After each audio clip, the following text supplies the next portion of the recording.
Hey guys, we are so glad that you are here. Thank you for coming out.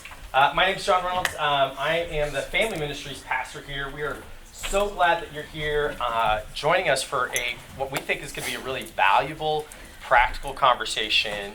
And our Family Ministries team with Mitch and Zach and Rita and Heather has really been thinking and praying about today and further conversations that we're going to be having, one next month and then some other ones down the line for a while, about how do we equip families to think and be intentional with what they're doing with their time and what our kids are doing with our time. And one of the big areas that we see a lot of questions from that we know we've all struggled with is technology. And so we've talked about this. You're here because you've probably been impacted by technology. Does anybody in here not have a phone in their possession right now? Like only the teenagers who have been okay, and a couple of other people. Yeah. So most of us have been really impacted with technology. And so we're wanting to think about how do we think rightly about these. As a Christian, what should I think about the technology that's in my life? I remember years ago learning about how every family dynamic changed in America when we went from having a radio in a house to a single TV, and then from a single TV to like in the 80s when people started putting a TV in almost every room of the house, and how disconnected our family units started to be. And then all of a sudden we jumped to 2007, or when you got your BlackBerry, for those of us that had BlackBerries back in the day, right? Or Palm Pilot, yeah, the Palm Trio, right? With the cool little rubber antenna. The Nokia 3390. When you jump to all these technology pieces, sometimes we just adopt them and we don't ever think about the impact that they have on our lives and how it impacts us until we're so far down the line that we're seeing some really challenging topics and impacts from them. And so today we brought Nathan Sutherland in. I'm going to let him tell you a little bit more about himself to lead us in a conversation on how do we think about technology. So we're starting with Big Three. This is the first of a two-part conversation. The second one's going to be in November. And we're going to talk about an outline for thinking about technology as a whole. But we're going to start by thinking about smartphones, gaming, and pornography today. How do we think about those? What should we be aware of? How do we help guide ourselves? We have some of our youth kids in here. So thank you for joining us. So you guys, a lot of this will be directed at your parents. But you could start thinking about how do I think about these pieces of technology for myself as well. And so I'm going to pray for us and then turn it over to Nathan and we'll go from there. Sound good? Lord Jesus, man, we just thank you for your love and your grace, Jesus. Thank you that you have not only saved us from our sin, but you have called us to a new identity with you and a purpose and good works that you have intended for us to do. And so God, today as we think about technology, may we learn how we can use it rightly so that we can accomplish the things that you have called us to do. And may you help bring freedom to areas maybe where it's preventing us from being who you want us to be, from doing the things you want us to do. May we as parents, as grandparents, as guardians, and even just as ourselves be thinking about how we can guide those around us to become more and more like you. So would you have your hand on Nathan today? Would you give us the ability to just put our walls and our defenses down so that we could just hear what you might have for us today in this time? In your mighty name, Jesus, we pray. Amen. Will you welcome Nathan as Hi, everybody. Howdy. Hi, yeah, wow. Hi, Mr. Sutherland. Very, very middle school. As John introduced, my name is Nathan Sutherland. I'm really excited for this conversation. I do want to make sure before I jump in, everyone has a piece of paper that wants one. There's a little printout. It's like a little mini study guide for you. And the main idea is we're going to cover a lot of information. If you're going to remember it tomorrow, you're going to need some way to reflect on it. You are welcome to go to the Gospel Tech podcast. All of this is said there multiple times. I think there's 144 episodes now, so we cover all this. But this will be the easiest way for you to prayerfully reflect tomorrow and then in a week. And if you do that, you're going to remember this information for months and months and months. If you don't do that, you will forget my name by Monday. So, please take a chance to at least write down what sticks with you. With that in mind, again, my name is Nathan Sutherland. This is my family who is supporting me in being here. We have a going to be 9-year-old at the end of this next week. 28 is his birthday, so we'll have a 9, 6, and 3-year-old. And if I were to just tell you a little bit about each of them, Owen is the oldest. He's over here, and he is very kind. He has a big heart. He has all the feelings and none of the words. So he just buries it deeper and deeper, and you have to really pick at him. Henry is very funny. He's gregarious, and if you have a face, you're his new favorite person. And Hadley is currently looking for application places where she can apply for Queen of the Universe. She officially trolls both of her brothers. The other day I heard screams came out, and Hadley was just holding one of her brother's toys and walking across the house. And her brother, red-faced, sweating, was trying not to hit her because he knows that's unacceptable, but he doesn't have a lot of his words. So that's my family. My wife, Anna, is big in this work, and I say it that way because we're 6 years into this. And for a long time, I was like, I'm going to lovingly bring you into this work. And she's like, I'm going to lovingly say no. But every idea you hear today has been vetted by Anna. She is the better part of this process. She's a phenomenal speaker if you ever can trick her into it. But I get the opportunity because this is one of my passions, is speaking to people, and specifically empowering parents to love God and use tech and help their kids do likewise. So our conversation today is really threefold. The purpose of it. First is, parents, I want to empower you to be able to talk about healthy tech. I want you to know what that means. So in the next 2 conversations, today's and next month's, we're going to make sure you have the words to say and the actions to take to do that. To understand the gospel is going to be central to what we're doing, and to connect that gospel to our everyday tech life. That is the goal of everything I do. If it doesn't do one of those 3 or all 3 of those, then I'm not doing it right now because I don't have the time, I don't have the bandwidth. I'm an extremely finite, semi-talented human being. You can only ask so much of me. So we had to be very focused as a board and as my wife and myself to be able to do that. Which brings us to today's conversation. Today was a dream come true.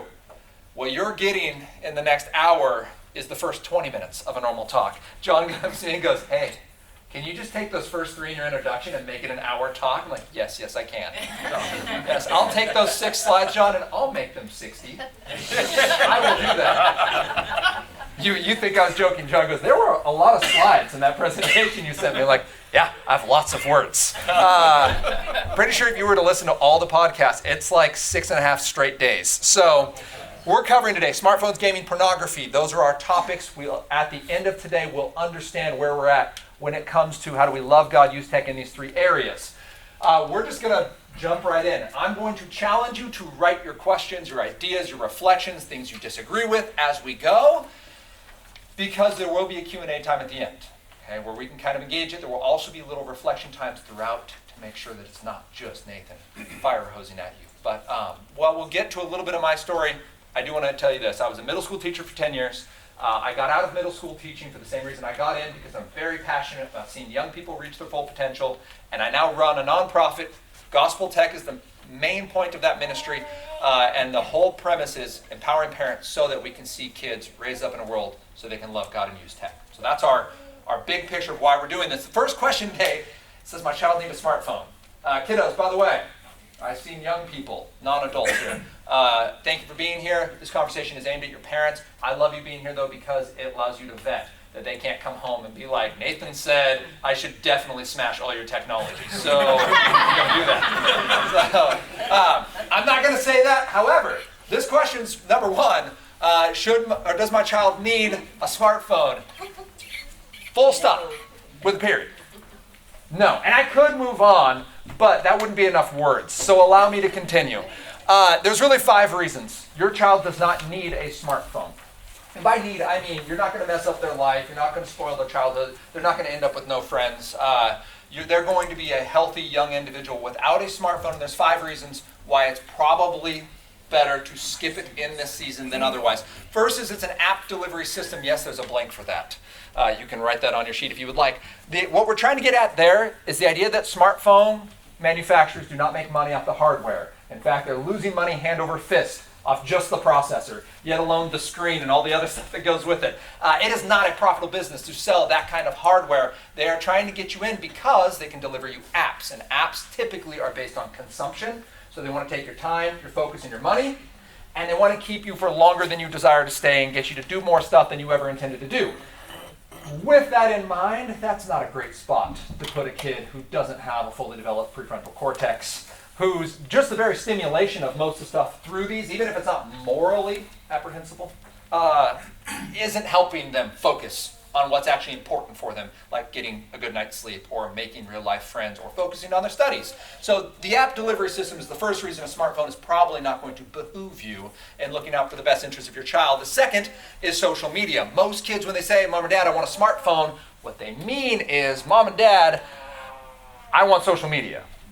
And social media is a beast all of its own. It's a semi-social platform driven by an algorithm to direct them towards topics that are to take their time, focus, and their money. Again, they're not doing this out of the goodness of their own hearts. These are, a couple of them, trillion-dollar companies looking to make a profit and make a profit off your child.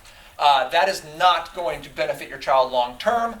There's zero research that says that social media is a good decision for a young child. And really, we're pushing our kids into areas where there are strangers, there are bullies, there are distractions, there's unhealthy content that's not going to help them. If your child wants to be on social media, a public device is a great way for them to start. They can use your phone, they can use the home computer, that kind of a thing. But having it on a personal device just makes good decisions harder to make, and it's not a net gain for your child.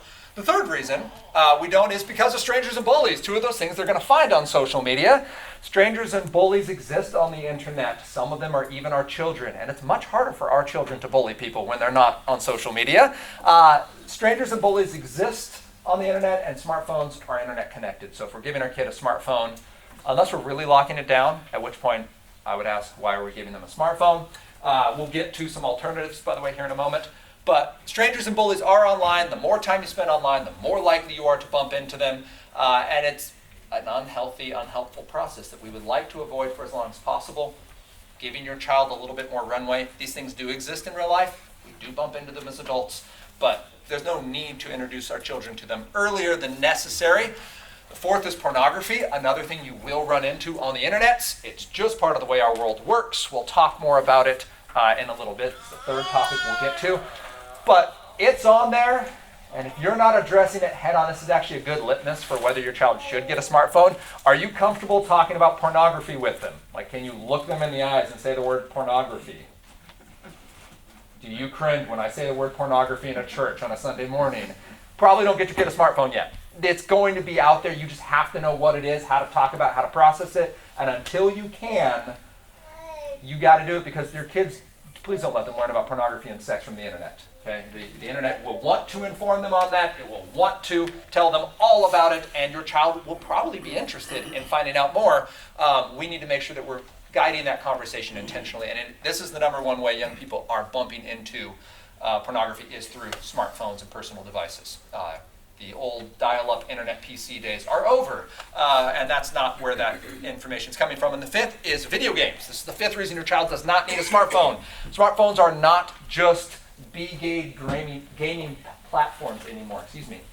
They are AAA, top-tier gaming devices, to the point where most major games are coming out with a mobile version that isn't what it used to be, where it was like 0.5. This is like, well, we have the PlayStation 5 version of the game, but then we also have a mobile version. The mobile version is the PlayStation 5 version. They're usually cross-compatible. You can play Fortnite on your phone against people who are playing on their PS5s. It is whatever is being out there for a gaming platform is available on your smartphone. So just keep that in mind. It can be incredibly distracting, incredibly engaging, incredibly difficult to put down, and you could be adding impediments to your child's both personal development and emotional well-being by allowing them that kind of access and free reign on a smartphone, which is why it's a really bad decision. Please don't give them one. But let's say you already did, which some of you were like, I wish I would have heard this yesterday. I'm going to get that, okay? This isn't just telling you you're going to mess up your kid. Here's some options, though. If you are like, man, I need something, my child has a sport, we just have to know where they are. The world is a scale. Whoa, that's weird. Give me a moment. How about now? Yeah. Cool. Well, that'll be exciting if it does that every once in a while. The world's a scary place, all right? We want to know when our kids are at school that they can get a hold of us. Whatever your reasoning might be, Gab Wireless does an awesome job. So at the end of each of these, by the way, I'm going to give you just like a little resource for hope. Gab Wireless has the Gab phone. It's basically just a dumb phone. It makes phone calls to a limited number of contacts that you allow. It has GPS, so you can find your way around when you're lost someplace. You can take pictures where you're at that cool event. You can have a picture, but you can't send or receive them. There's no app store, there's no web browser. And there's no upgradability. I know people really love some of these phones that have upgradability because they're like, well, we'll just unlock it when they get older. Just buy a new phone when they're older, okay? The idea here is you're keeping the phone for what it needs to be. It's access, it's a tool, it's a resource, it's something that allows them to be a safer young person. And that's cool. There's no way to access or download or do anything else to click a link and get to the internet through another route because that functionality doesn't exist on this phone. So it's one of the reasons I like this. The Wise phone, if you're an adult and want that same function and don't want to have the same phone as your child, you can go with the Wise phone by Techless. It's cool. They basically get a nice phone. They upload their own software operating system on it and have a nice function there. So it's kind of chic, kind of hipster. So if you're into that, you can do it. But for those of you who are like, oh my goodness, I literally just bought a smartphone for my 10-year-old child for their birthday.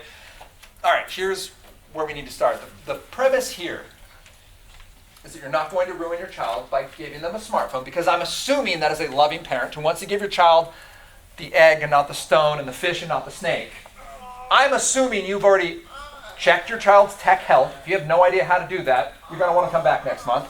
And you're already aware of your child's ability to be trustworthy with tech. They've proven themselves faithful in the little things, that whole Luke 16:10 thing. That when you're trusted with little, you're going to be trusted with much. This is much.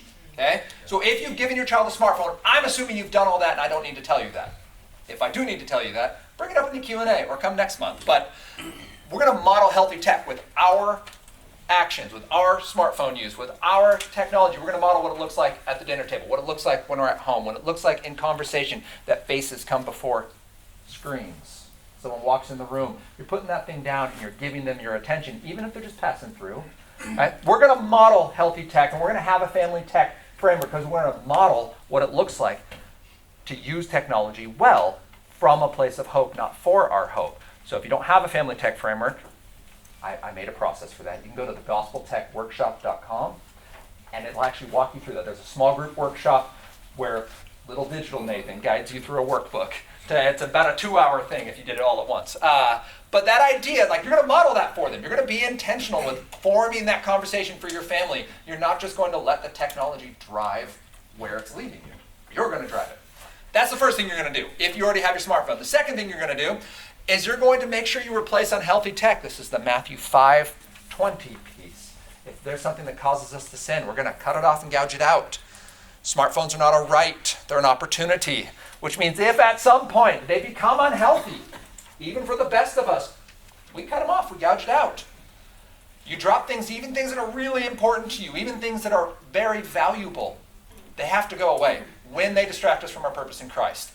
That's going to be something that you are committed to because you've given your child a smartphone. And the third thing is you're going to trust them. You put them in this world. Please don't treat them like they're a criminal now. Right? Like you're constantly just following them around, be like, what are you doing now? Probably making a mistake. Probably ruin your life. Like you gave them the smartphone. So if you're going to let them have the smartphone, you need to let them use it, but do verify.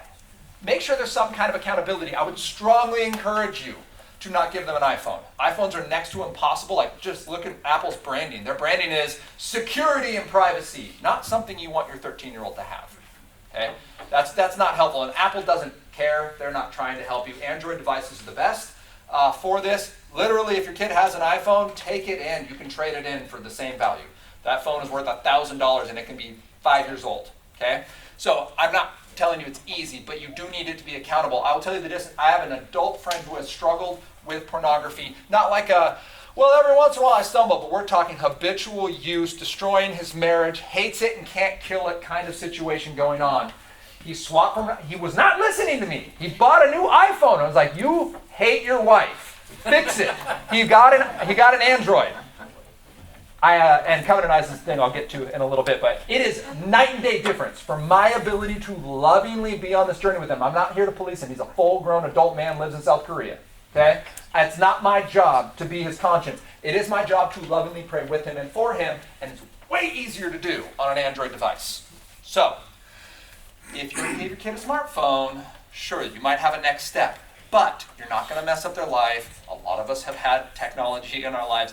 Your job is to lovingly ensure that it's guiding them closer to who God is calling them to be and not further away from it. With that in mind, I promised a couple. For accountability, Bark is an amazing resource for general smartphone use. Bark, basically their premise is we're not just going to scan for images, we're going to look at conversations that happen online, search history, that kind of stuff, and it simply sends you a bark. It sends you a little notification as a parent, and it empowers you as a parent to get that tech win. Because parents, this is a win for you. Your opportunity to step into your child's world and say, hey, I saw that so-and-so said this to you. I saw that you were on and someone asked, can you switch apps? Can you keep a secret? Hey, have you ever tried? I saw that. What's going on? You get that parenting win. It's not up to the internet to stop your child. It's not up to a really good filtering system to keep them safe. It's your opportunity to step into their life and say, what's going on in your heart? Is this okay? What else is going on that I might not know about? I'm a big fan of Bark. We've actually partnered with them. So if you go Gospel Tech 10 at checkout, you get, I want to say it's 10% off. And then they make a donation to Gospel Tech. I make no money off this, just so you know. It goes to funding more of these opportunities and resources that we're creating for people. So really excited about that partnership, and we'll talk about a couple others. I've intentionally gone out and sought some of these companies that I believe are helping parents do their job well. So Bark is one, and I want to give you a pause here. Nathan said lots of words. Some of them you may not have liked. That's okay. Pair share. This is a middle school thing, which means I'm just asking you to turn to your partner. Okay? What is one reason to delay a smartphone? What is an alternative to a smartphone? Third and finally, what can you do if you've already given one? I'm going to give you 2 minutes to do this. Go. All right, bring that in.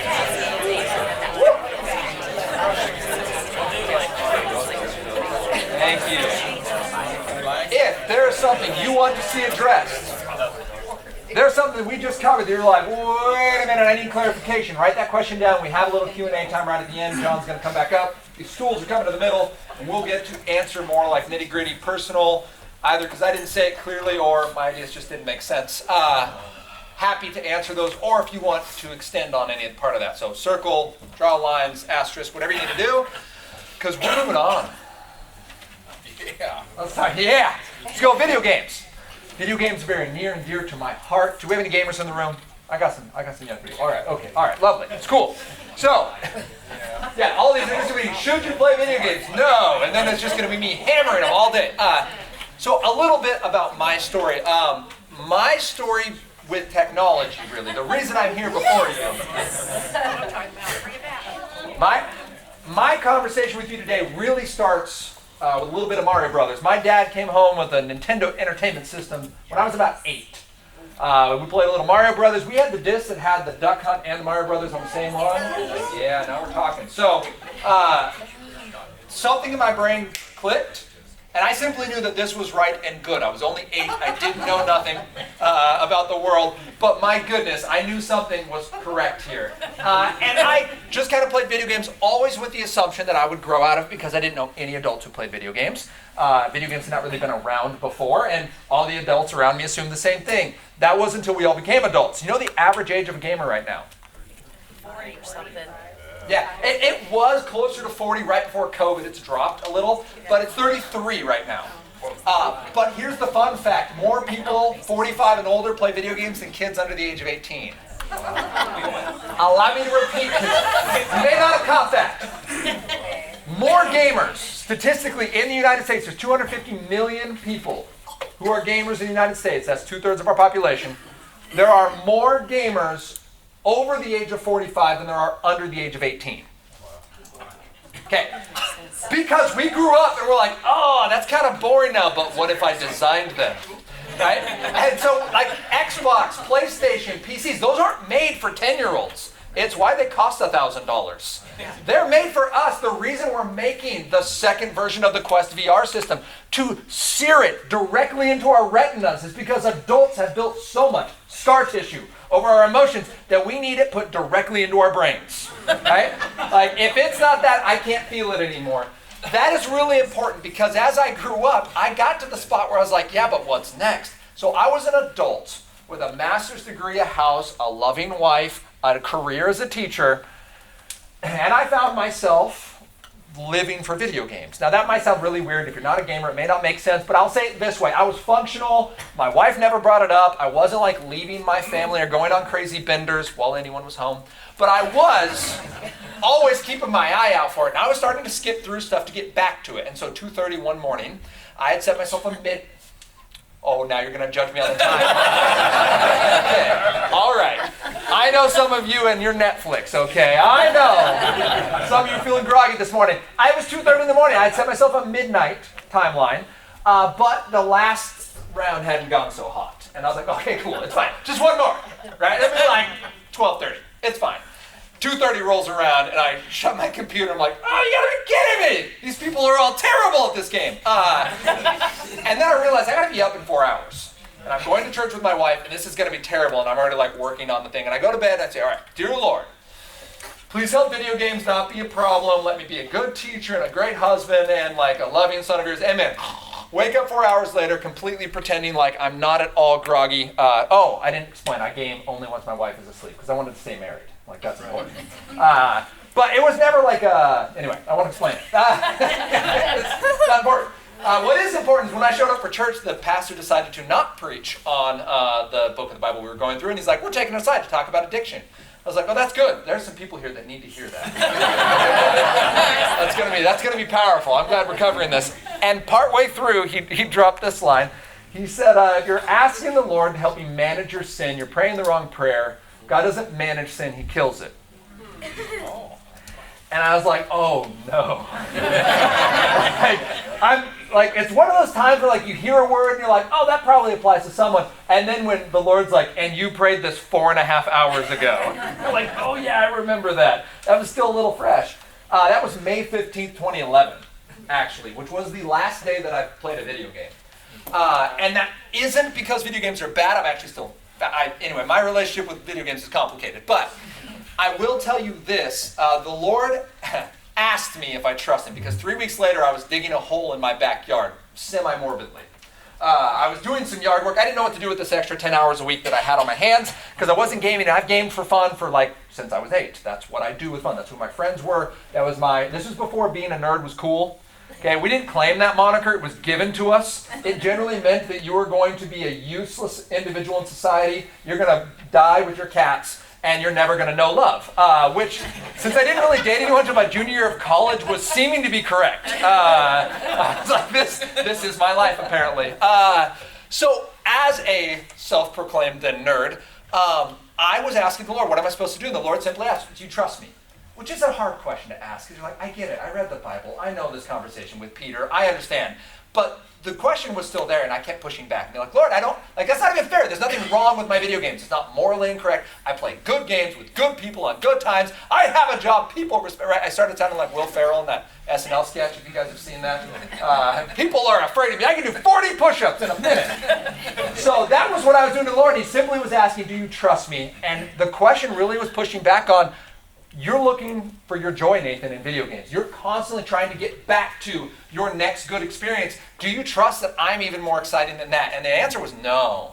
I really don't, which is why I'm mad at you, God. But I can't shake this idea that you're asking me to give it up, and I can't explain why. I don't know what the point is. Well, here's what happened. Let me play this back for you. That was 11 years ago. I got into Young Life because of that, because I had this free time, and I care about kids, and I'm a teacher, and it's just sitting there. So I was like, fine, I'll start volunteering. If you don't know anything about Young Life, by start volunteering, it means you're going to start running Young Life at your school. They just won't let you. So that's what happened. And I quickly realized, I'm actually more passionate about young people than I am about language arts. So then I quit teaching for the same reason I started teaching, to see kids reach their full potential. And that brought me to starting a nonprofit that led me to talking about gospel and technology, which brought me to standing in front of you right now. If I still had video games, there's no way I would put in the time that required to get this talk ready, to do this work, because video games were my me time. They're my way to reset, kind of recalibrate. And yet, the Lord asked me, like, do you trust me? And out of this conversation, what I really bring to today's talk when we talk about video games is twofold. One, know that I respect you as video game players. I love video games. I think they're fascinating, and I think there's a lot of positive to them, but we need to do it with our eyes open. Out of my testimony, what we need to know is first is that video games are awesome. Parents, if you don't get them, please ask a question about that. We'll cover that here in just a moment. But video games are awesome, whether or not you like them. The second thing you need to know about video games and about my testimony is that God is way better. And the third is this question, do we trust him? When we're going into these technology questions, are we trying to simply win, or are we asking the questions of our kids? Are we making our adjustments to technology because we trust the Lord? Use your smartphone out of a trust for the Lord. Use your video games out of a trust for the Lord. And stop using them for the exact same reason. The point shouldn't, at the end of the day, be about the technology.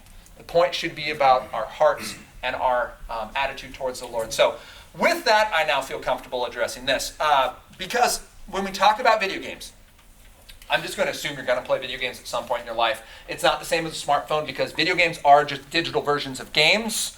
There's some purpose, there's some point that we're doing, there's some rule set we have to follow, and there's some way to acknowledge a victor. Whether you're playing chess or bocce or cube, or whether you're playing Fortnite, there is that same general element to it. There are limitations to what we do, and there's some competitive nature to get a winner. The question is, should you play it? And I've given you 6 questions. This is very simple. We're going to look at characters, violence, language, playtime, themes, and the gamer's experience. If you know nothing about video games, you don't even like them, and your kid goes, Mom or Dad, can I play this new game? All my friends are on it. It's the only way I'm ever going to belong. You can now answer this. Ask me a question about the digital cul-de-sac if you want to hear more on that topic, about having friends in a digital world. But the first question is simply this. Would you have the character over for dinner? Your kid's going to spend a lot of time with this individual. If they're in that world hanging out with that person for hours and hours and hours, would they hang out with your family? Would you allow that? If not, they shouldn't play the game. And you can tell them that. Son or daughter of mine, that looks like a really exciting game. We wouldn't let you hang out with those people. We're not going to let you do it in digital space.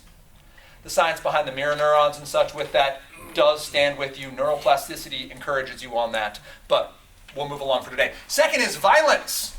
Is violence part of it or the point of it? That might sound like nuance, but allow me to explain. When you're playing Mario and you jump on a Goomba, we can presume the Goomba dies. The Goomba may have had a family.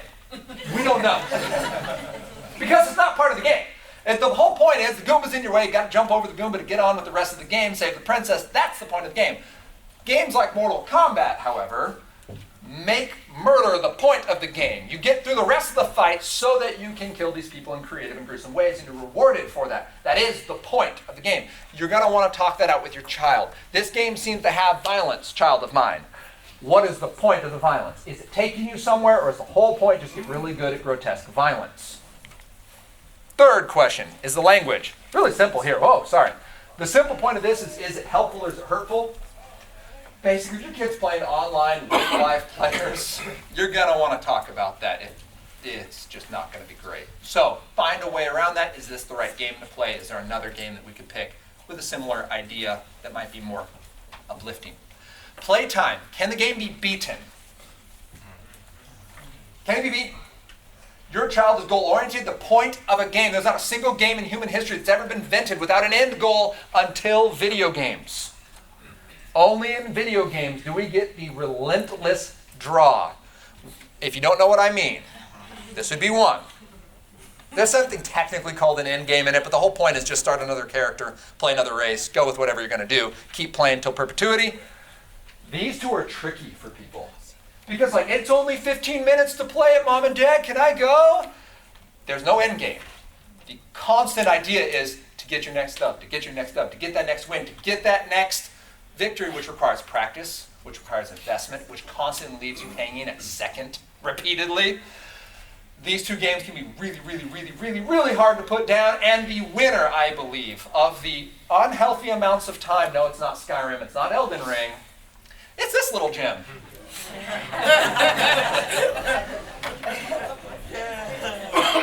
This little gym that Microsoft paid $6.5 billion for, this little gym that Dr. Christakis, the head of Seattle Children's Research, said the single most addictive game he's ever seen. He doesn't use the word addictive like you and I use it, where we just throw it around. I'm so addicted, it's so good. No. He's the head of Seattle Children's Research Hospital. He works on their tech side, driving the conversation about what is it doing to young child development. He said this game is the hardest one. Why? Because there's no end. It's constantly generated quests, goals, and curiosity at its best. When people say it's just like Legos, that's true. If Legos came with a bag of crack.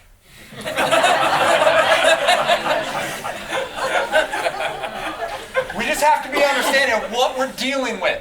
I will say, and that I say that mostly tongue-in-cheek, but parents, when your kid is struggling with Minecraft, and you're like, but there's nothing about, like, it's good, it's just Legos.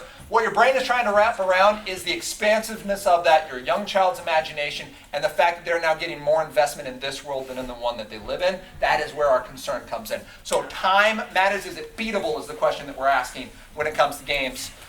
Themes then, do the message line up with biblical standards? There is a biblical standard for your game. Jesus didn't have to know about your game to be able to address it. Philippians 4:8 being the verse. This will come up again in a little bit, but I'll address it right now. Oh, come on, Nathan. Sorry, I've got excited thumb.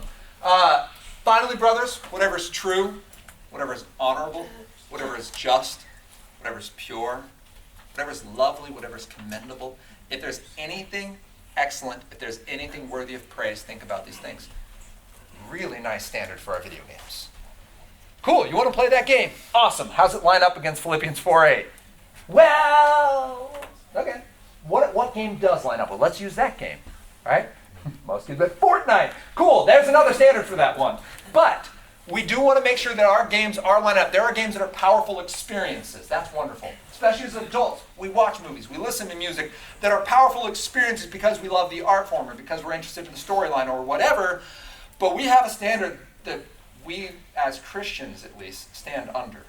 And that goes for our favorite HBO specials. And that goes for our favorite Netflix shows. And that goes for the movies we watch and the music we listen to and the games we play. And I'm not sorry that I said that out loud. Please listen to it because it matters to our hearts. It's about, do we trust him?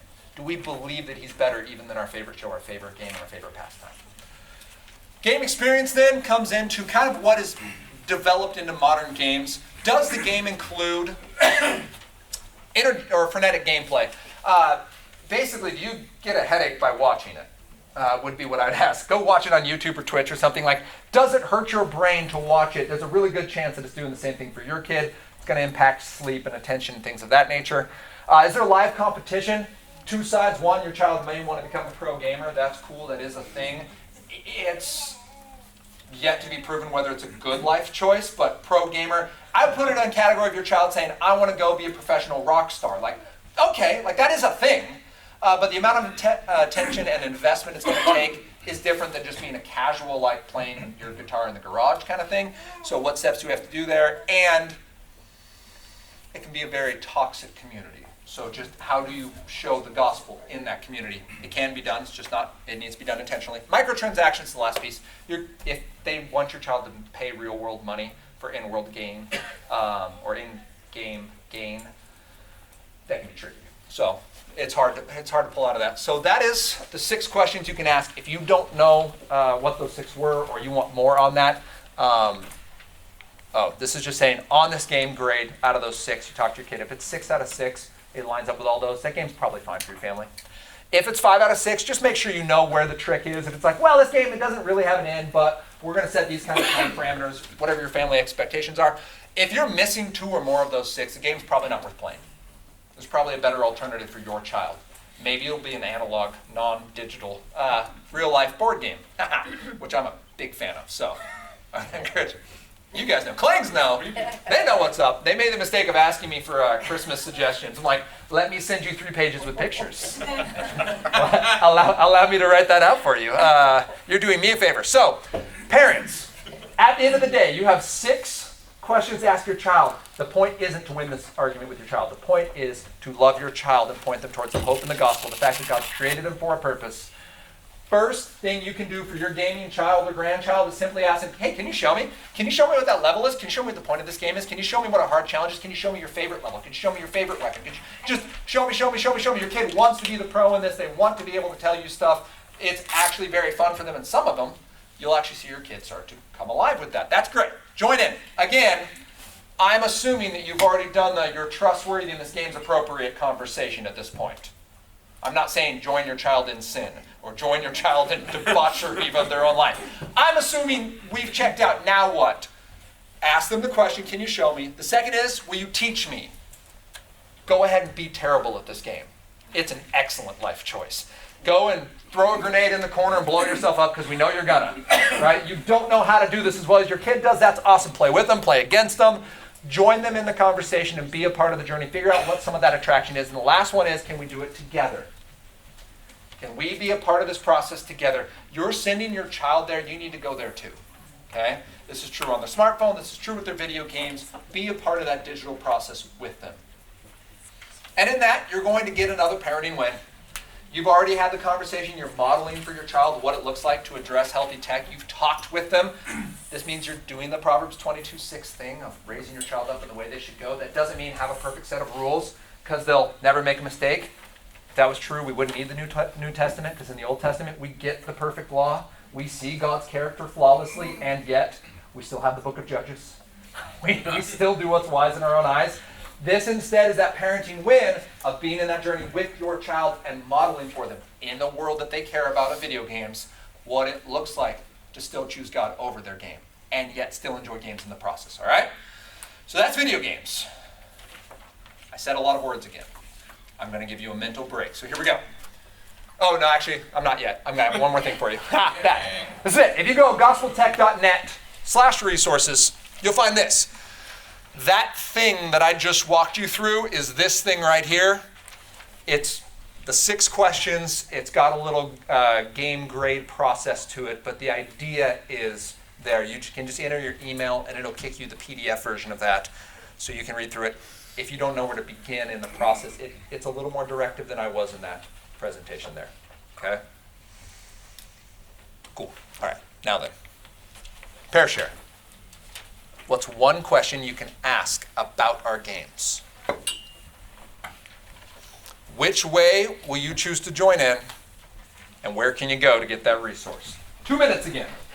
Go. Same process. Any questions? Write them down. Ideas, thoughts, further reflections. Let's tackle those at the end.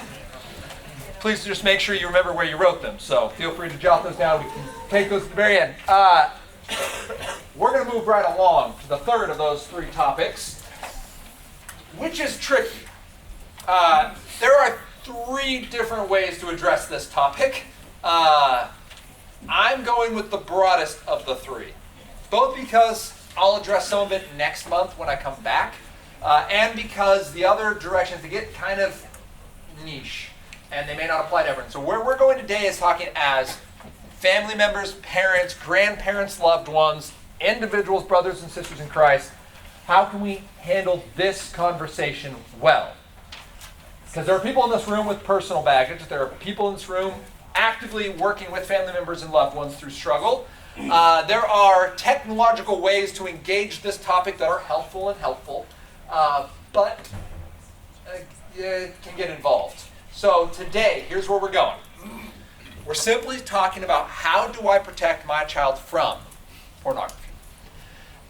And the wording is more of how do I make my child porn resilient, but I'd like this question as a starting spot, because I don't think that any of us will be able to 100% protect them from. Our goal is resilient, that concept of do they bounce back? Do they know where to go? Do they know how to seek help? Do they know how to process what they experience, whether it's of their fault or someone else's? So the first thing we need to do is be informed. As parents, we need to be informed. The most encouraging resource I've been able to find on this subject is Greta Eskridge. If you're on social media, she's at Ma and Pa Modern.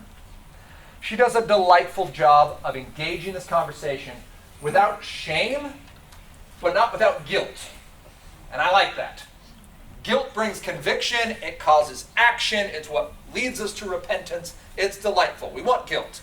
Shame does not. Shame we take as a personal ownership of identity. I am damaged goods. I am one of these individuals who is broken and I can't be fixed. Greta does a great job of just focusing on the problem, not the person. I like that. Then we need to know some research. The best research, I won't say the best, one of the greatest kind of compendiums of research is fightthenewdrug.org. They're doing a wonderful job. I don't know how to tell you this. It's going to be difficult to read, so just know that. Going in, you're reading research on pornography. It's a very dark, very troubled area. They do a tasteful job, at least, of handling a very difficult subject. And they're doing it intentionally. So, fightthenewdrug.org, I'd love to point you towards their resources. And third and finally, read up on it. My wife told me I need to put a disclaimer on this one. This book is not easy. It is not fun, and it will make you lose sleep. At the same time, on this subject, there's not a lot of books I can suggest for you that are any easier. So if you're trying to be informed about what does it do to your brain, what's it do to your heart, this is not a Christian book. It's just a book on research. Norman Doidge is talking specifically about neuroplasticity and the concept that your brain adapts to your behavior, that your choices change the way your brain works, and that your repeated practice matters. In that, he will have a chapter on pornography. I actually think the rest of the book is more valuable than the pornography section, but it's worth a read if you need one. So with that, we want to be informed. We want to know what we're talking about, how we're processing it in the concept of pornography. We don't want to just break into a sweat every time we hear the word and hope that someone else is going to address it or our kids are never going to find out about it. That's not the world we live in the United States of America, in a digital planet. It is everywhere. Everywhere. Right down to the game design that you watched over there. Like, they are pornographized individuals. That's not what real human bodies look like. Not everyone has the hips of Kim Kardashian, unless you're in a video game. Okay? Your child is going to get exposed to this concept just on accident, just by being alive in the world. We need to know what to say to them. Which brings us to, how we're going to continue that conversation. Is, if you're interested, Gospel Tech podcast, I address this a couple times.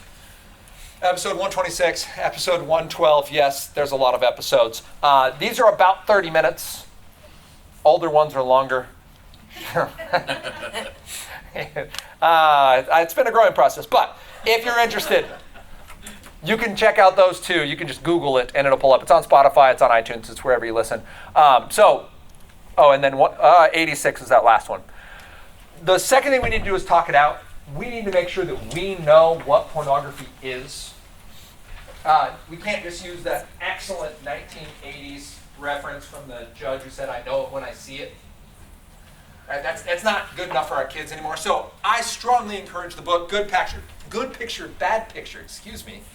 You can go to Amazon, it's I think $20. There's a Good Picture, Bad Picture Junior. It goes all the way down to like 5 years old. I use it with my own kids, 2 sons and a daughter.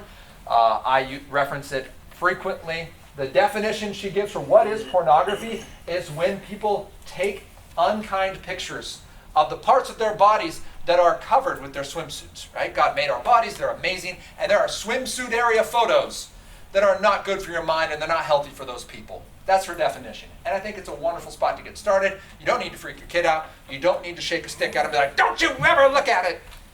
You're just going to freak them out about their own bodies. So let them know, hey, there's unkind pictures out there. If you're allowing your child access to the internet, if they're going on buses, if they're going to be at school, they need to know what it is. As adults, we get to extend that definition. Because pornography is actually any time we look selfishly at someone else and take their image for our pleasure.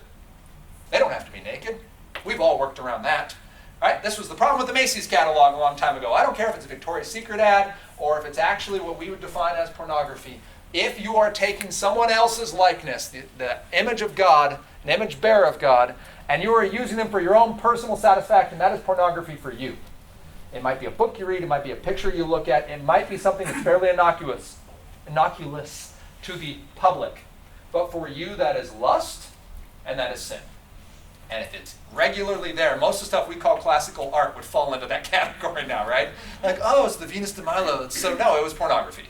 It was a busty naked lady that they had at parties, and they were fully painted at the time. It was It's very awkward. Yes, young people, welcome to this conversation. They're studying classical art currently. Lovely. You're studying ancient pornography.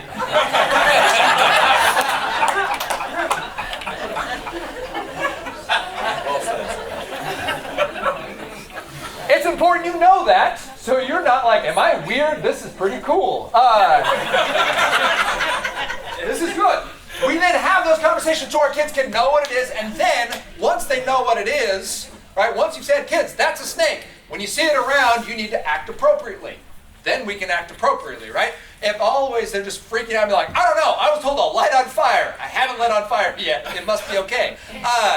We just need to give them a workable way to do it, because that's when we come to this last part, which is we're going to have a plan. We need to tell them what to do. We need to tell them who to tell.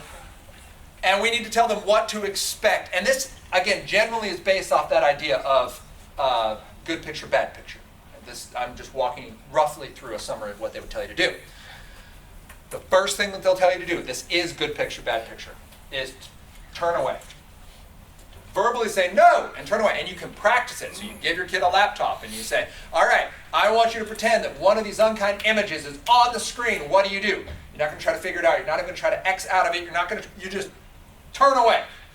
First thing, no and turn away. No, thank you and turn away.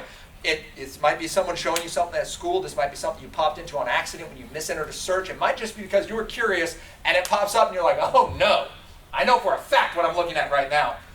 We turn away. The second is we tell an adult, and we tell them which adult. Tell your mom, tell your dad, tell your aunt, tell your uncle, tell a teacher. Whoever that person is, they need to know beforehand. This isn't troubleshooting time. The Fifth Amendment is a thing. We're not great at telling people things we're ashamed of. So we need to have this worked out. Mom or dad, whoever the person is, the location there. When I was on the bus, when I was at practice, when I was in the locker room, when I was searching last night for homework, whatever was happening, and then what they saw.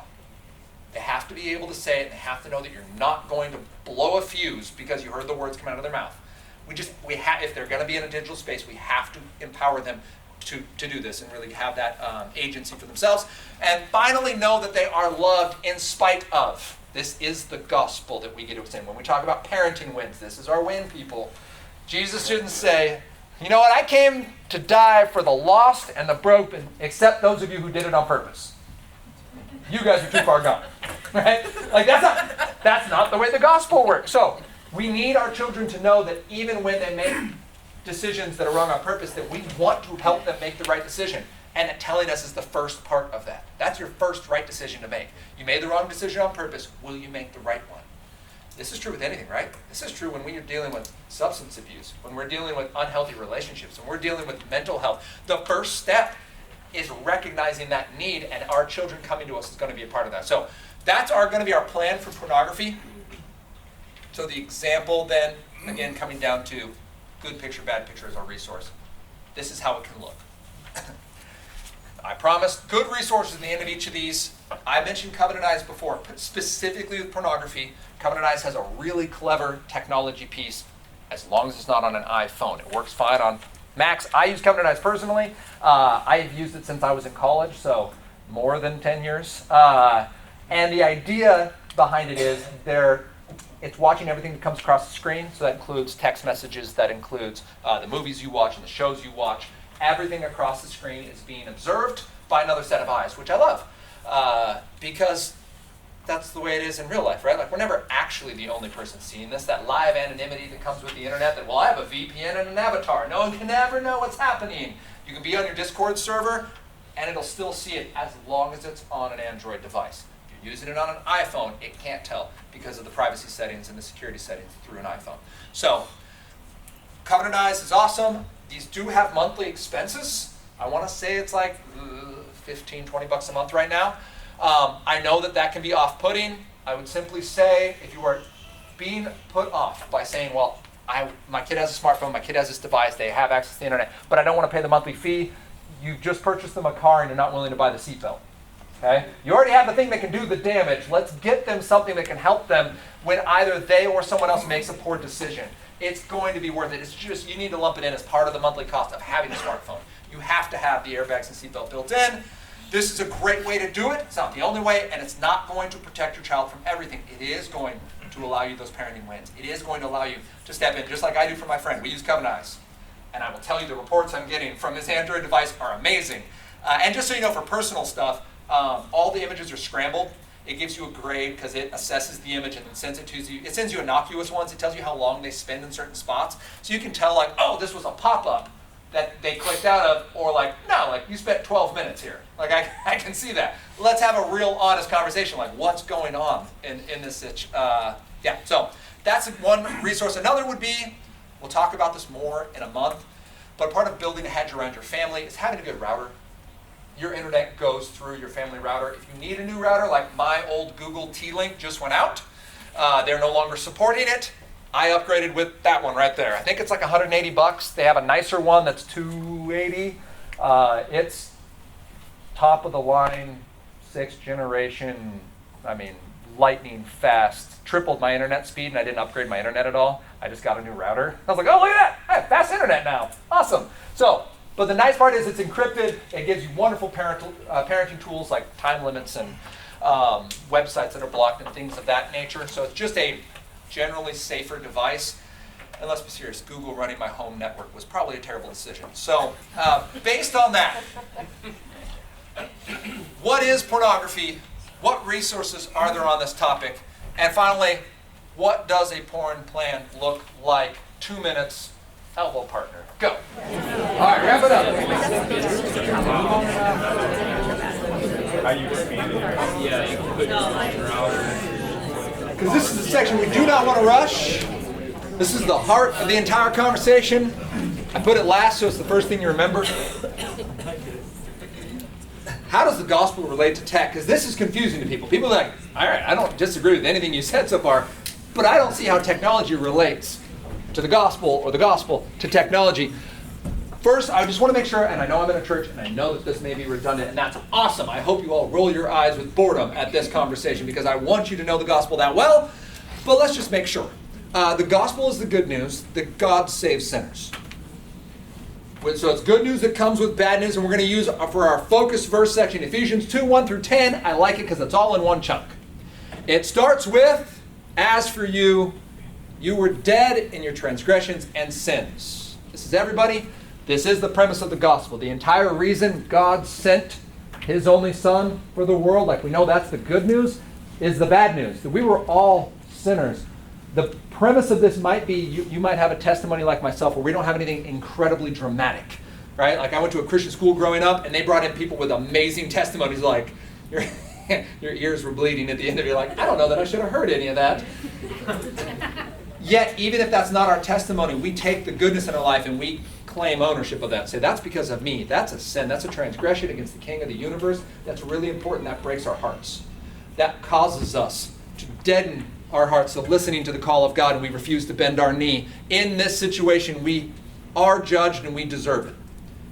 That's really, really hard news. That's true for our kiddos who refuse to bend their knee and invite the Lord of the universe to be their personal King and Lord and Savior. The entire thing, I like this. Gratifying the cravings of our flesh and following its designs and thoughts like the rest, we were by nature deserving of wrath. The deserving of wrath part comes from how we're using the common grace that God gives us. The fact that we got breath in our lungs and then we claim it as our own. That's the sin we're looking at. So if you're looking at life like, I'm pretty good, you're not. And with that attitude, you may not be saved. The entire premise of salvation is recognizing your need and being broken by it every single day. It's a daily growing into this, and it's going to continue forever. We don't quit serving Jesus when we go to heaven. We just get to do it without the flesh continually dragging us down. Here comes the good news. So that's Ephesians 2, 1 through 3, really. But God, being rich in mercy, because of the great love with which he loved us, when we were dead in our trespasses, made us alive together with Christ. While we were still dead, God sent the propitiation for our sins. Sent the person who was going to die after living a life we couldn't live, die a sin we deserve, or died a death we deserve for our sins, and rose again to new life, offering us sonship in God. The reason that matters is we're not saved then from the world, we're saved for it. Ephesians 2:10 says we're saved for good works God has prepared beforehand for us to do. So this is the gospel. You are a sinner in need of a Savior. Once you are saved by grace, you're no longer identified as a sinner, you're identified as a saint. That changes what you live for because you're no longer saved from the world. Your job isn't to go cloister off and never have anything to do with those people. Those people are the same people Jesus died for while they were still sinners. You're being saved for good works, and your tech better reflect that. Just think about this. If only Twitter reflected that. Just one social media platform, not all of them, not even every person on the planet, just one platform reflected that, the world would be a different place. And that's what we're trying to get at too with this conversation, is that the gospel impacts our technology in three really, really important ways. First, it gives us the ability to love our children as they are. They no longer are problems to fix. They're people to love. Our children aren't problems to fix. That's not why we were given them. Some of us carry the weight on our shoulders of like, well, I have to raise them up in the way they should go. You get to by showing them your need for a Savior. The gospel isn't that your children need to be more like you. That actually could be the problem. The solution is they need to be more like Jesus. And they're going to see that because of the way you interact with them and their mom or dad and their siblings and your technology. The second piece, all right, so I'm going to give these. So we were dead in our trespasses, but made alive together with Christ. We recognize our need. We can now be humble with our children is what I'm trying to get at there. The second is it teaches us a biblical standard for tech, as we've already covered. The biblical standard means there is an expectation for our shows and our music and our movies, for the way we interact with people, for what we say and don't say, for how we comment. All of those wonderful proverbs about wisdom apply to the comment sections of posts, people. You don't suddenly not get to be a child of God just because that person has bad ideas. In fact, it's probably really important for you to be a child of God in that situation. And we're going to see that Jesus says lots of true things, and he also doesn't say lots of true things, right? Because he sees what is going to be, and that's what we need to do. The gospel empowers us to use tech from hope, not for hope. That's the premise here of our Gospels. We're using it from a place of being a saint now. I'm using tech because I'm redeemed, not so that I can feel like I belong. I was using technology because I wanted to feel like I had a purpose. I wanted easy adventure. I wanted a quick win, and life wasn't giving it to me. You want a really slow win? Get married. Slow win. Right? And follow Jesus, a pair of slow wins. So for today's conversation, I simply wanted to remind us that the gospel equips us to raise kids who love God and use tech. That's what it does. And I'm thankful that you all made the time today to be a part of this conversation. Thank you for being here. And what we're going to do is we're going to give you a moment to reflect on that. And then John and I are going to answer some questions if you got them. I know we have some like already stashed. And then we'll take extra like live ones if you're feeling brave. So thank you guys for being here.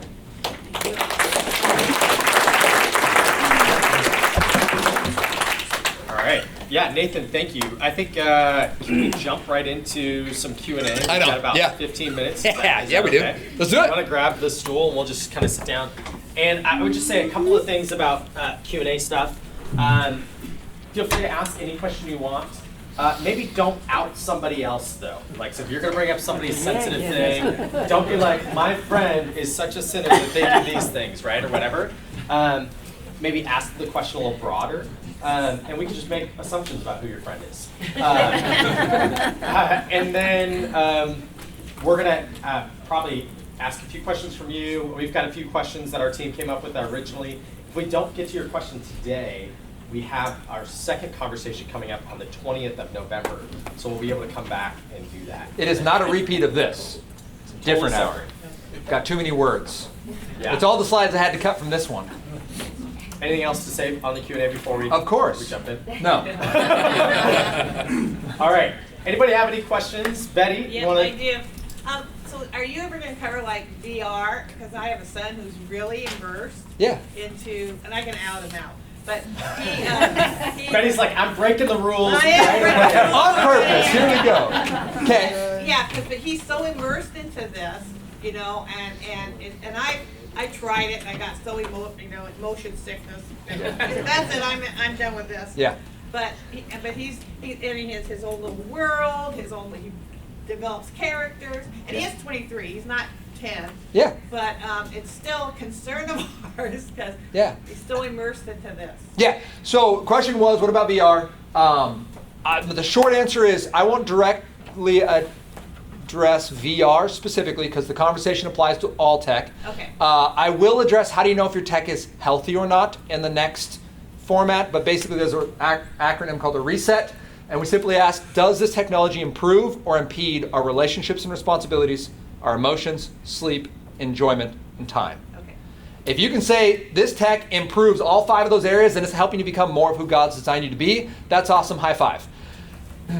The only thing I would say, he did meet his fiance through the virtual world. Sure. And she's great. We met her, and she's a great. Wonderful. Yeah. So it's not all bad. And the Lord can use all situations. All right, let me ask a question, and then we'll jump to some other ones. One question that I think we hear often is, even if we've been really intentional as parents with our kids' devices, when they have friends over, how should we handle when friends or other people bring their devices to our house? Yeah. So you need a family tech framework. If you don't have a family expectation, you're not already modeling that, it's going to be impossible. Because it's just going to become you with a rake yelling, get off my lawn. Dang kids these days, right? They're like, you don't get us, man. We're wearing our Jenko jeans again and just rocking it. It's troubling. Stussy. It's troubling. Stussy and Sight Out and all that. Anyway, so you need a family tech framework. Again, we made a workshop for that. So you can go to gospeltechworkshop.com, and in 2 hours you can have that. If you have that in place, then you simply need to communicate clearly with your children, like, hey, this is our family expectations. Your friends are going to have that too. And the only other thing I would say is you need to make sure you're monitoring your family, the ones that have personal devices that have self-service. So smartphones need to go someplace. If you're allowing smartphones just anywhere in your home, you're inviting trouble. I would encourage something like a Griffin router to be on your home network and allow home network connected devices. So your smart TV, your PCs, your iPads, tablets, gaming platforms like PS5 and Xbox, those are all going to go through your Wi-Fi. As soon as you get a smartphone in, that's an X factor. There's no way to hold that accountable, and you're just asking them to make good choices. To help you with that, I just want you to reflect on your own childhood and ask if you could make middle school level decisions at the speed of the internet, would you want that for your child? And the answer for most of us is no. I'm really glad I had 56K internet growing up. My decisions took a really long time to load. So a lot of trepidation before my mistakes. But that is something I would say, and we'll address it. We call it building a hedge, but we'll address that in next month's conversation in more detail. Other question, Mike. Do you have anything on your website as far as how to, people that have a whole lot of kids that have kids? Yeah. A lot of our kids aren't followers, but what they're doing with my grandchildren, I'm not a fan of. Is there anything on there? Because my way is kick down the door and say stop doing it. Yeah. And not really effective. Yeah. So is there? I would encourage you to listen to the podcast. Podcast is kind of meant to be the ongoing conversation. Anna and I together, about once a month we'll do it, and then I carry it for the next 3 weeks. Most people just tune in once a month when Anna's there. That's fine. I'm okay with that. But no, that's meant to be the how do I think about it? Because what you're processing is, I love my kids. How do I tell them that? Yeah. And how do I live that out with the tech piece? So I don't have a non-gospel-centered tech approach because really the conversation falls apart. At the end of the day, if they're just misusing tech, like, well, all right, like, that's probably the best way to go down with the ship at the end of the day, if we're not actually worried about their eternal well-being and the attitude of their heart. So I would say pray for your children, as you do, and use these tech conversations as opportunities to point them back to the gospel, because that's what you're doing. You're not worried about smartphones. You're worried about, like, wait a minute, is that smartphone actually helping you be who God's made you to be? Like, oh, when you use that phone, when you're on that app, when you listen to that music, I notice that you become more or less of this thing. And that now becomes our conversation piece. It's just the vehicle for the conversation to really bring it back to what it's all about is you've been designed for a purpose. You've been saved for something. God loves you so much and has a plan for you. And this either is or is not helping you with that. And let's make that the conversation. Thank you. Yeah. Let's go Matt back here, and then we can over. So about Bark, Yeah. is there an app like that for a computer or an iPad? Bark can be on all those devices. Okay. And what I love about Bark is you're not reading your kid's journal. There are some, I won't name them, I won't out any companies right now. I know they're doing their best. But there are some that are frankly creepy, and they're more of a police state for your family. And it's you making the call for your child. Again, it's not trusting your child in an environment you put them in. I like Bark because you're giving your child that trust and independence. They're building up the trust that they have already showed you they deserve. And when things go wrong, you're then the first person to find out. You can step in. So that's why I like Bark specifically. But yes, it's across a range of devices. Before we go to Zach, I think to tag to what you were just talking about, one of the questions we hear often is, okay, what about my kids' quote unquote right to privacy? Yeah. Some of these things. Can you speak to that? Do kids have a right to privacy? What No. should your role as parents No, be? they don't. We're not 18. Yeah, I think as part of tech trust is where I take right to privacy, because I do think it's a convoluted term that means a lot of different things to a lot of people. So I would say this: your child has tech trust. Luke 16:10 says that when you're faithful with little things, you'll be faithful with big things. That if you're not trusted with little things, you can't be trusted with bigger things. And the internet is everything, right? It's not just a digital cul-de-sac. Well, it is. It's a digital cul-de-sac. It's where kids go to hang out. If that cul-de-sac was next to a federal penitentiary and a freeway in the red light district at midnight, okay? That's the cul-de-sac your child is going to. So if you're cool with your child going to that cul-de-sac with no supervision, thumbs up, right? Like, just, you're gonna get what you expect from that. So with that, there is loving supervision and intentionality that goes with that of like, yes, child, you've earned this opportunity to have a dumb phone or to use social media on my phone or to have a smartphone for yourself. You've shown trustworthiness in your relationships and in your faith development and your treatment of your siblings and in your dedication to all the things that are important to you as a holistic person. Here's your smartphone, and I'm going to make sure that when things go off the rails, I'm the first person who can come and love you. Right? I'm going to be the first person that can be there. Right? I mean, talk about privacy. When you get in a wreck now with iPhone 14s, it notifies the police immediately, right? Why? So aid can come faster, right? Now, is that a violation of privacy? Probably. But we opt into that because we want people to be there to help, and that's the same thing with our kids. We want that collision notice, and that's what Bark does a nice job of. It's a collision notice. When something's starting to go off the rails, you get a little note that says, hey, your kid might be hurt right now. Maybe check in on them. I think with that, Bark has a lot of the bullying pieces as well. Yep. You didn't get super specific on I that. did not. I'm sorry. But to be able to talk to, identify either, hey, there might be even suicidal thoughts or things Yep. like that. So it really tries to raise those things to the surface that you can step in as a parent. So, from there. Yep. Zach. I'm curious, what video game recommendations do you have that meet the 6 out of 6 or 5 out of 6? Mario Kart. Where- Yeah. Quick, beatable, social, reasonable topic and content. There's not a lot, especially of the big AAA games, because most of them are designed no longer as games. They're designed as a world to escape into and to circumnavigate your other relationships. Most of them demand that you play alone in order to play with others, which is stupid. So the Switch becomes my favorite, or a company called Analog out of Seattle that makes like retro game systems that play old games. So. Yeah. I think too, speaking to, you can probably say it way better than I, but our video game technology, like the gamers are designing it to capture your kid's attention at every moment. And at any little bit of lapse, they're trying to insert stuff so that your kids don't have a stopping point and don't walk away. And so knowing that, I love what you said about, is it taking their time and attention, right, and money, right? So Yeah. what does that look like? So saw a number of hands. I think David, you. Yeah. So you were talking about earning trust and all that. Yeah. Is there? I feel like my standards would be too high for them to ever achieve to earn the trust that. So is there a resource to help me have realistic, yet still? Oh man, and this is where being the parent comes in, right? You're going to know your kid. I think you need to pray into how much of that is wisdom and discernment of like, hey, I just know my kiddo and this is going to be an unhealthy spot. How much of it is fear? We're not to parent out of fear. So there are certain, like, that's me with my 3-year-old daughter, right? Like, no, you're never going to date. Like, absolutely not. I will murder him. Who are you thinking about right now? I will take that 5-year-old down.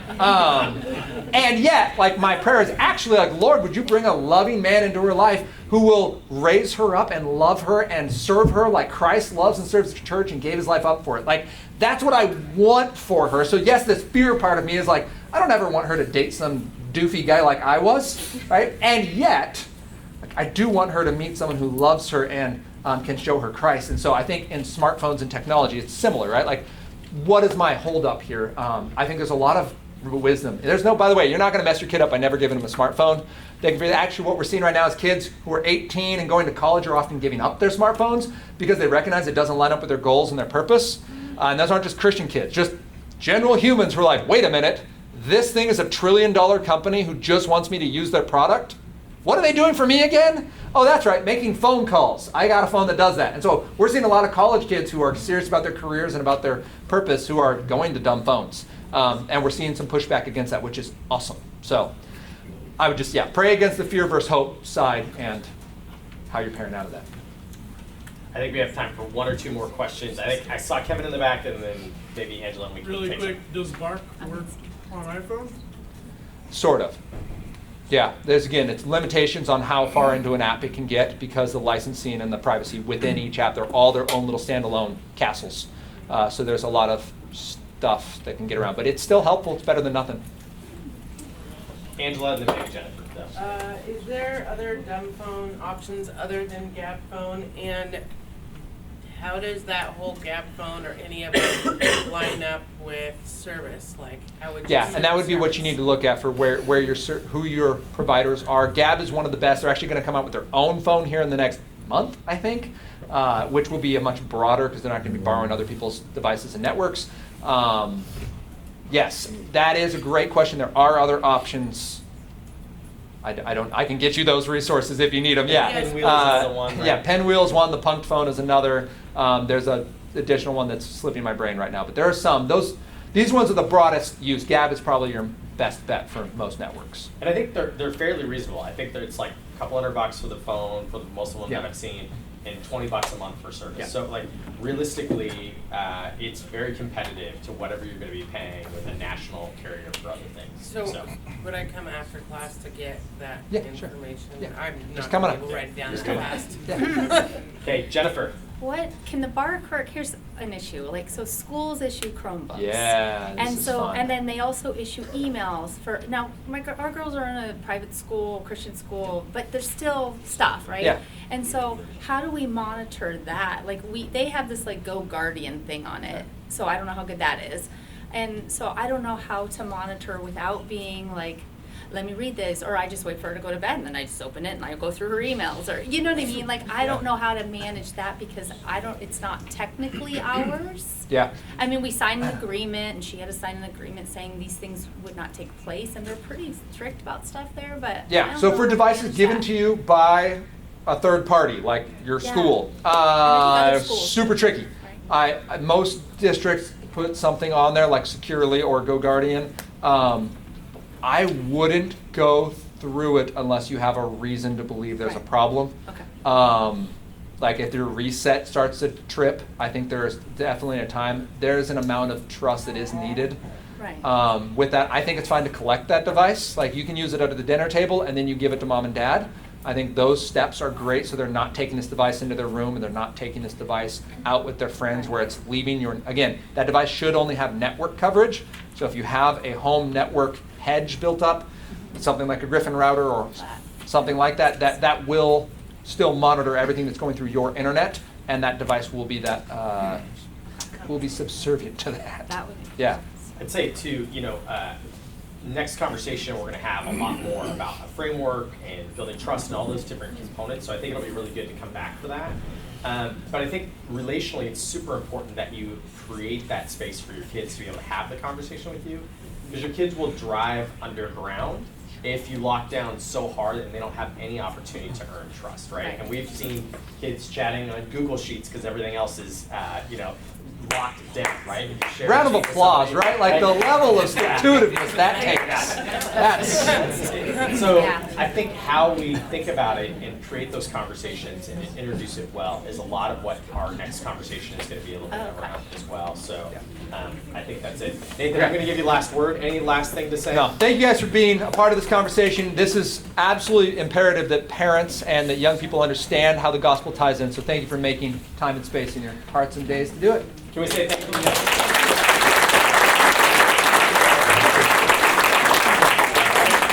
Thank you so much for being here. Next conversation is going to be on November 20th. You'll see more marketing and advertising on that. So, thank you.